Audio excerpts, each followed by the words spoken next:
ഇതെല്ലാം നമ്മൾ കുക്കുമ്പർ പൊട്ടിച്ചതാണ് കേട്ടോ. എന്നിട്ടും കുറേ നെയ്യിൻ്റെ ആയി വരുന്നുണ്ട്. എന്താ ഇവിടെ ഉണ്ട്, അതെ ഇവിടെയൊക്കെ നിറച്ച് കുക്കുമ്പർ ഉണ്ടായി വരുന്നുണ്ട്. നല്ല മഴക്കാലമാണ്. എന്നിട്ടും കഴിഞ്ഞ വീഡിയോ പോലെയല്ല ഇപ്രാവശ്യം നമ്മൾ കുറേ കാണുന്നുണ്ട് കുക്കുമ്പറിന്. ഇതേ ചോരൻ ഇതേ ആട്ടുംകാഷ്ടം പൊടിച്ചതാണ് കേട്ടോ. നമ്മൾ ചെടികൾക്കൊക്കെ കർക്കിടക മാസത്തിൽ ഇട്ട് കൊടുക്കാൻ പറ്റിയ വളമാണ്.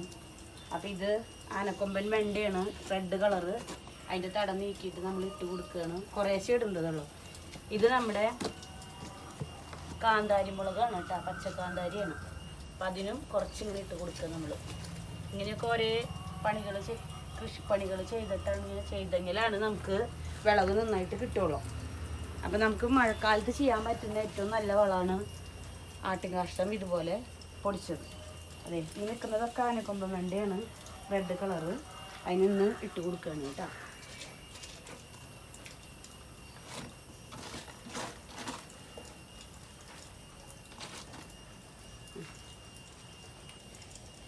ഇത് കുറച്ച് ദിവസം മുന്നേ നട്ടിട്ടുണ്ടായിരുന്ന ഒരു ചെറിയ പീച്ചിലാണ് കേട്ടോ.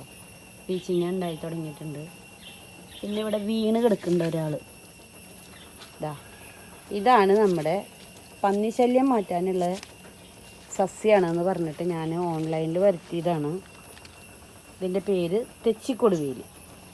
അത് വാങ്ങിച്ചിട്ട് അധികം നാളായിട്ടില്ല, പക്ഷെ ഇത് നല്ല രീതിയിൽ വളർന്നിട്ടുണ്ട്. ഇതാ തൊട്ടടുത്ത ഈ ഗ്രോ ബാഗിലും ഈ ബുഷിയായിട്ട് നിൽക്കുന്നത് കംപ്ലീറ്റ് തെച്ചിക്കൊടുവേലിയാണ് കേട്ടോ. പൂ വിരിഞ്ഞിട്ടില്ല, പൂ വിരിയും.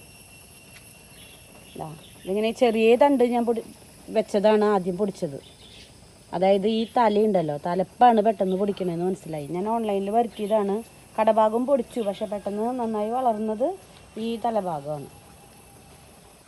ഇതെൻ്റെ ഒരു കുഞ്ഞേ കാന്താരി തൈയാണ് കേട്ടോ. അതുമ്പോൾ നിറച്ച് കാന്താരി മുളക് ഉണ്ടായിട്ടുണ്ട്. ഞാനിപ്പോൾ തന്നെ കാണിച്ചു വീഡിയോയിൽ ആട്ടുംകാഷ്ടം ഇട്ട് കൊടുക്കുന്നത്.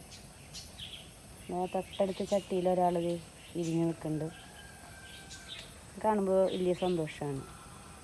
ഇതൊക്കെ എൻ്റെ ശംഖുപുഷ്പമാണ്, ഒരുപാടുണ്ട്. ഇത് മാത്രമല്ല, ഇതിപ്പോൾ ഒരു സൈഡിലത്തെ മാത്രമാണ്. കാടാണ്, ശംഖുപുഷ്പത്തിൻ്റെ കാടാണ് വീടിൻ്റെ മുറ്റം.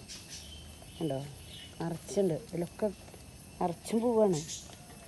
അതിൻ്റെ ഇടയിലൊരു വെള്ളയുണ്ട്, അത് ഇന്നലെ വിരിഞ്ഞതാ. ഇപ്പുറത്തും നിറച്ച് ശംഖുപുഷ്പമാണ് കേട്ടോ.